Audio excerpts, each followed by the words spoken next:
Hi, I'm Sensei Tony, and today we're going to discuss Buddhism and Bruce Lee. And for the occasion, I've worn my jumpsuit, tracksuit yellow from Game of Death, and also the cool tiger shoes. Joining me is Steve Tyson, who has his own cool Bruce Lee shirt, and we're going to get into a cool conversation about Bruce Lee and Buddhism. So how did Bruce Lee have an effect on your life? Wow. So I first became aware of Bruce Lee when I was 10 years old. It was 1973. And there was this movie coming out called Enter the Dragon. And I had become interested in martial art because there was a TV series that came out that same year called Kung Fu. I believe it was the same year. And so I just was mesmerized by this whole thing. And I had felt called since the time I was a really little boy that I would be like a spiritual teacher of some sort. But my family was Christian and, I had no exposure to this. And this is 1973, so it's not like it is today where it's ubiquitous. And I fell in love with Bruce Lee. I mean, Bruce Lee became my hero, my icon, and unfortunately, he died within a few weeks of the release of the film. I believe it was just a few weeks after that. And of course, it was devastating. Here's some guy, who's like your hero, and as a young boy, and then he's dead. And so I really began to seriously try to find everything I could about Bruce. And of course, there were popular magazines that would tell you lots of things. But I became fascinated by his abilities as a philosopher, which a lot of people were not aware of. They only know him as the action star, martial arts person. But he went to college in Washington State for philosophy. And so I read the Tao of Jeet Kune Do. I read some of his early writings that he had written as a part of his philosophy major. And Bruce became the man for me. I was a young 10-year-old Caucasian kid, and my hero was, and I was already tall. I was already almost 6 foot, and Bruce was probably 5'5", something like that. And I was trying to become him. And if you look at pictures of me from that period, I got my hair cut just like Bruce. My glasses were just like the glasses he had, because he was nearsighted, but people didn't know that because he didn't wear them all the time. And my body, man, I devoted 4 or 5 hours a day to working out. And so I have some great photos of me doing Bruce Lee poses when I was 12. And I did, man, I had the body. I was always tall, so I was lankier, so I couldn't, do the same. But I got into martial arts because of that, which, I still play at today. But it was the spiritual or the philosophical for me that really changed my life. And I know if you watch interviews about famous people, they'll tell you how Bruce Lee, influenced them. So I'm not unique in that. But the reason I'm here to this day as a Buddhist teacher is because of Bruce. So as a kid, how did that also affect your social sphere and the other kids around you? Because you're embodying this person who could be considered an other, and you're really idolizing that. So how did that affect you, growing up in the periods you had around you? Well, you were an oddity, because remember too, martial arts was fairly new. And so I was the karate kid. And interestingly, my best friend who became my best man when I got married, Henry Talley, he and I got into a fight in school. Now, I didn't know any martial arts at that point, but we got into the scrap. And we're sitting in the detention office waiting for the principal to come and paddle us, because they still paddled back then. And we're just sitting there, and we're like enemies, right? And we had been all school year, because I was kind of a nerd. I was kind of, I read a lot. I was kind of a science geek. I was just kind of, I didn't fit in. And Henry was popular, a very popular guy. He was half Japanese, half American. And we're sitting in the detention hall, and I had a Bruce Lee shirt on. And he goes, "You like him?" And so from there it became this lifelong friendship that we overcame our troubles with each other, and Bruce was that reason. And then, and this is not very politically correct, but we became, so Henry got into martial arts with me, and we ended up like going to tournaments together, and then Henry kind of dropped out of it. He was a fantastic baseball player, tried out for the Pirates. But what we did was we kind of built this bond, and it began around Bruce. And we were known as the Chink brothers in school, which of course is, you know, that's, I'm not proud of that, but that is what they called us because that's how they related to it. And so it actually in some ways made you more popular because it was unique.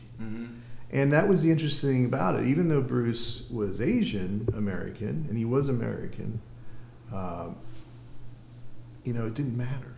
And I thought that was always a powerful thing, too, about his character, that his ancestry wasn't the main thing that people looked at. How did you and your friend end up combating some of the negativity that you would get, especially if they're calling you all types of names? But see, the Chink brother was not that was not a negative. That was a positive in their minds. You see, for them, it meant we were part of this cool Asian martial arts culture, and so it was kind of slang around that. So it wasn't negative. Right. I mean, the use of the word, you could say it's pejorative, but the idea behind it wasn't negative. Got you. So being that young and being that influenced by Bruce Lee, and also growing up in a Christian household, how did some of those values mesh, or did they not mesh with some of what you were growing up in, and how did that, or did it lead you into the path of Buddhism that you're in today? Well, it was a mix. Like, my dad encouraged me to be in the martial arts, and he liked Bruce Lee. So from that perspective, it was positive. My mother, on the other hand, is an evangelical Christian, and I was raised in that. She didn't like a lot of the philosophy stuff. So one anecdote that's kind of funny is that I used to take like the book of Tao De Jing, and I had a small version of it. And when we would go to church on Wednesday nights, I would pull it out and slip it in between the hymnal sheets, and I'd be reading that. And I used to hide all my Buddhist philosophy books with my Playboys up in my closet because they were just as taboo, you know. And I actually got busted one night with that hymnal, and I was grounded for a week for that. So I had to kind of hide it in some ways. And however, what it did do is it encouraged me to seek out everything I could find about Buddhism. And over time, it actually influenced how I did Buddhism. You know, because when I started out, you know, I studied with some traditional teachers and kind of with the traditional method. But just as in martial art, Bruce Lee inspired me to kind of be the Bruce Lee of Buddhism. That was my desire. That just as Bruce Lee was trying to transcend style and tradition, I kind of have done the same thing within Buddhism. You know, we all have our roots, but I even joke that today, if you describe what I do, I call it mixed mindful arts. You know, mixed Dharma arts. You know, that where I'm not, you know, strictly keeping in with just that one form. And there really is an interesting parallel with martial arts, because when the martial arts came in, most of it, the popular aspects of it, came in after the war, with fellas coming back, you know, having been exposed to it. And then, of course, with the advent of martial arts tournaments in the late 50s, early 60s, you know, it started to kind of come into its own. Bruce Lee, of course, helped that.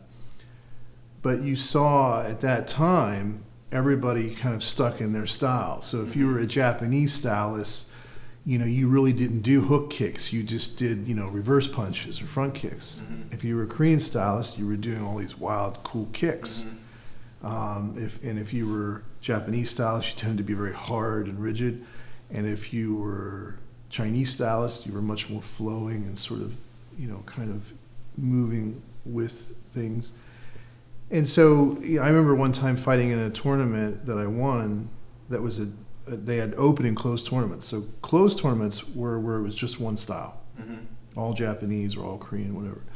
And I went to this closed tournament that was Japanese oriented, and I won primarily because no one there acted like they ever saw a hook kick in their life. So every time someone would come in to do a reverse punch on me, I would just lean back and hit him in the head with a hook kick. And I kept doing it over and over. I mean, it wasn't even that clever, but nobody seemed to know how to defend against it. Right. And that kind of taught me something. I was like, wow, you got to break out. Just like Bruce is saying, you got to break out of this traditional box. You got to use what works and let go of the rest. And forget about styles as being so important. It's the individual, And I think what you saw then in the martial arts is that as open tournaments became more popular, the Americans primarily who were willing to follow Bruce, guys like Chuck Norris, Joe Louis, Benny Accurdes, Bill Wallace, they were willing to follow that, and they became the world champions and were beating everyone. Right. And so, that was the development of what they called freestyle karate at that time. And then it eventually evolved into mixed martial art, which Bruce was the first proponent of. I see a parallel in Buddhism. Buddhism comes in during the 50s, same sort of thing. The beat movement, post-40s, the war, the beat movement, and becomes really popular. But even up until, I would say, maybe 20 years ago, style, like if you're a Zen guy, you're a Zen guy. If you're a Tibetan, you're a Tibetan. And there's no mixing. And I decided I wanted to really truly follow Bruce's principles here, and I wanted to be Bruce Lee of Buddhism, so I went against that, and it was not easy. I was not accepted.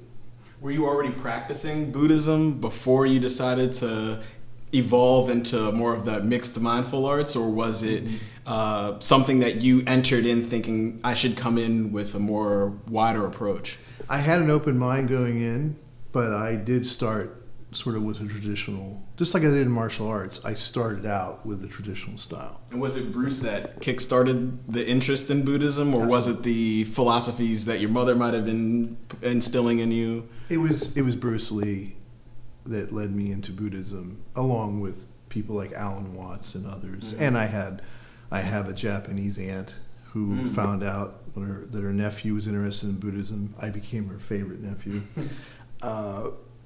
So it was definitely that what led me into it. But I would also say that the spiritual aspects, making spirituality the center of my life and living out of that space, also came from my mother's side. And so it was a sort of an amalgamation. Yeah. So as you ended up practicing and meeting up with a variety of different folks from a variety of different types of clergy and religious backgrounds, how does your philosophies align with others, or has it pushed conversations into different spaces because you're more willing to be open and less quote-unquote traditional when it comes to your practice? The thing about Bruce, one of the main philosophies that he talked about was personal expression. He would always say that knowledge always should lead to self-knowledge, but that ultimately it should lead to expression. So for me, being a Buddhist teacher, this is my self-expression. I'm still in martial arts, and that's a big part of my life, but it was really the Buddhism, the spirituality, that became my personal expression. The other thing that Bruce always emphasized was the Taoist-like idea of be like water, my friend. And so to me, that's the undergirding aspect of how I look at spirituality. So whether I'm working with someone from a different Buddhist tradition or a spiritual tradition, Christian, Jewish, Muslim, whatever, I see us sharing that as a way that kind of connects us. I think that it has not only affected my Buddhism, and I'm pretty accepted now. I've written lots of articles in magazines, and I get invited to all the clubs. But it took a while to break in. because people wanted to see what the fruit was. They wanted to see, is this legit? So I think it's one thing to sort of rebel a little bit and say, well, I'm not going to be tied down. But you got to see what the guy has too. But I think it has led into my dialogue with other traditions, in that in many ways I don't even see myself as a Buddhist per se. I'm expressing the teachings of oneness at my way and trying to be authentic and not copy anybody else, compare myself to anyone else, or compete with anyone else.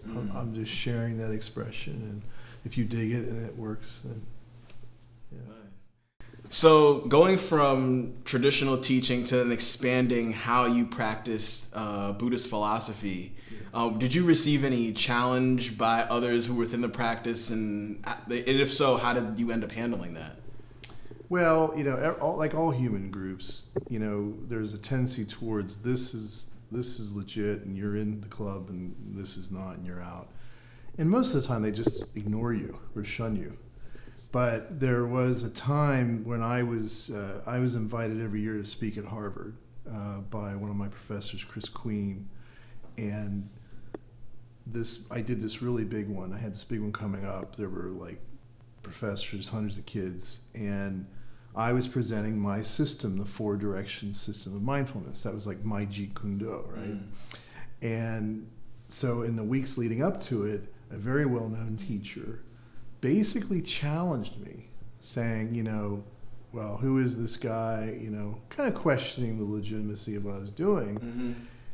And as I had told you, when I was younger in the martial arts, I had received, challenges physically and always kind of met those. So having somebody challenge me around this was not a big deal. So I said, yes, let's do it. In fact, why don't we have a Dharma combat session in front of all these people that are going to be there?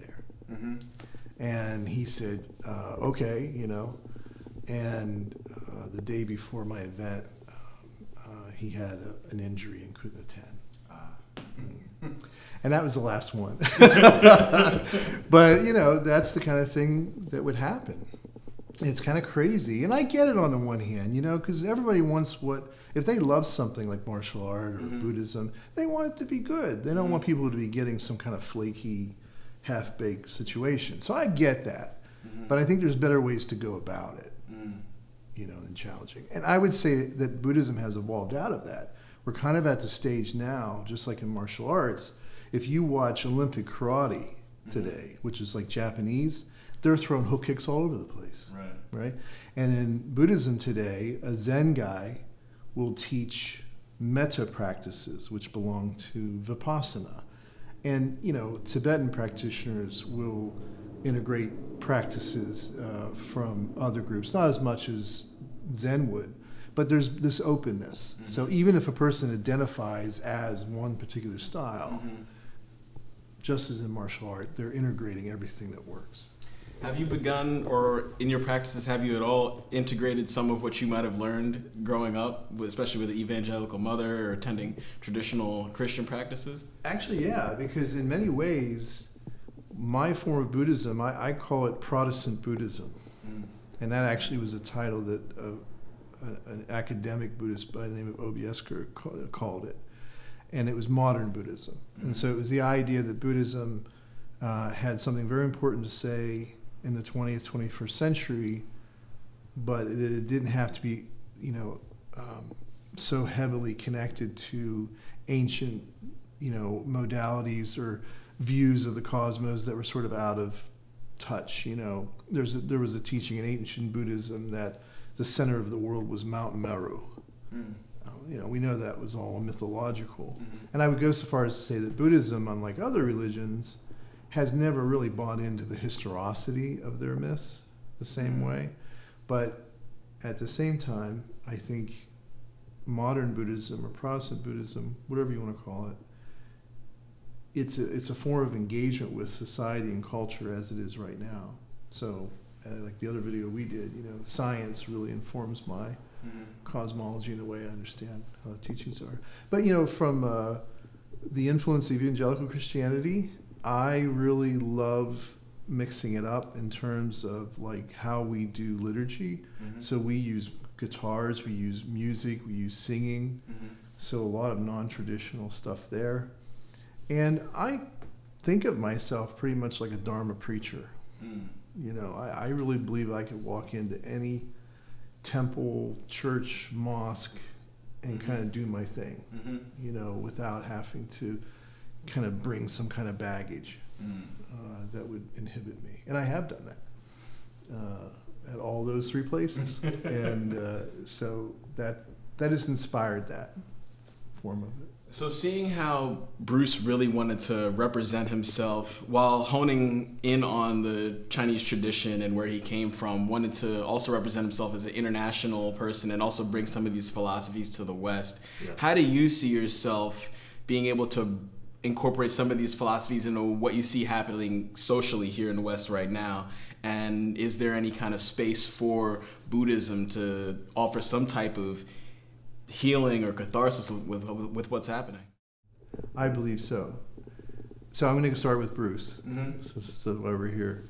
So Bruce was once asked in an interview, it's the famous one where he's asked about his philosophy, and he says, "Be like water, my friend." And he asked him, the interviewer says to him, "Do you see yourself as Chinese or American?" And Bruce said, "Neither." He said, "I see myself as a man, as a human being, a man of the world. And I, you know, in essence, wanting to lift up that we are different and we have those differences, but there's something more that unites us that's stronger." And he said something like, I don't mean to sound like Confucius, man, but we're all one family under heaven, you know? And so for me, I think the thing that Buddhism or the Dharma offers today is all of our teachings are what they call non-dual or non-duality. So it's challenging you constantly to see things in a non-dualistic fashion. You know, we're ordinarily conditioned that way to see my side as the good guys and the other side as the bad guys. And I think that Buddhism, what it does is causes us to try to stretch beyond that. President Obama recently said something about that, you know, we have to be able to learn to try to get into the other person's view. And we might change their mind, they might change ours, but we can't stand apart from each other and use our differences to kind of, you know, hit each other. But non-duality is hard, man, because like our normal expression is to see something and go like, oh, that's not me, you know, that's wrong. And I don't think that non-duality implies some kind of amorality. In fact, I think it causes us to engage compassionately. But for example, so if I see someone do something, I read the newspaper, I see something online, and it was some harmful act that was done. The question I ask myself out of that place of oneness, why would I do that? You know, and it doesn't matter what it is, but some terrible thing someone did, I ask myself, why would I do that? As a way of trying to get into that space, not that I condone what they did, but that I can try to understand and maybe somehow contribute to taking away the fear and healing in some way. I also do the same when I see somebody do something wonderful. I say, wow, look what I did. And so it's this sense of realizing that you're not the other. And I think it's kind of related to the teachings of Christ, where he says, you know, love your enemy. Well, you know, that's kind of hard to do if your enemy is totally other than you. But once you start to realize that, you know, the enemy is us, you know, anything that's about you that is harmful, whatever is within you and being expressed, then it changes things. It doesn't make it easier. What excites me in social engagement, because I've always been involved in that, is to bring these Dharma practices, these mindfulness practices to those situations. Because it's hard, because everybody gets very angry and very upset, and you understand it, I get it. And I totally get it, you know. Part of what martial arts and Buddhism saved me from was the fact that when I was a kid, I was a rageaholic, you know, and got in serious trouble for it. But I realized that was not the way. And, you know, I always think of MLK saying, you know, hate's too heavy a burden, you know? And so I think in those ways, I think Buddhism has something still fresh to offer, but it's really challenging. Yeah. So when President Obama says something like that, I'm sure a lot of people read it and go, but, you know, but I think that's the kind of wisdom that helps us evolve, recognizing that just as human beings, we go through various stages. And so I think our country is going through that too. I think we're kind of in the teenage years, you know, and we'll mature, hopefully. When you mentioned the imagery of the other, it reminded me of the end to Enter the Dragon, when he has all the mirrors and then has to shatter the imagery in order to really see and focus what's clear. That's absolutely it. That metaphor. And what's interesting in that movie, a little bit of movie geek stuff, that entry point where he has the talk with his teacher, his Sifu or Sensei, was cut out of some of the releases. So when it went back into video format, they put it back in because that scene doesn't make the same sense. Right. But he's talking about that with his teacher and saying, you know, you have to look beyond the illusion. And I would say that in Buddhism, what we're trying to do is go beyond the illusion of separation.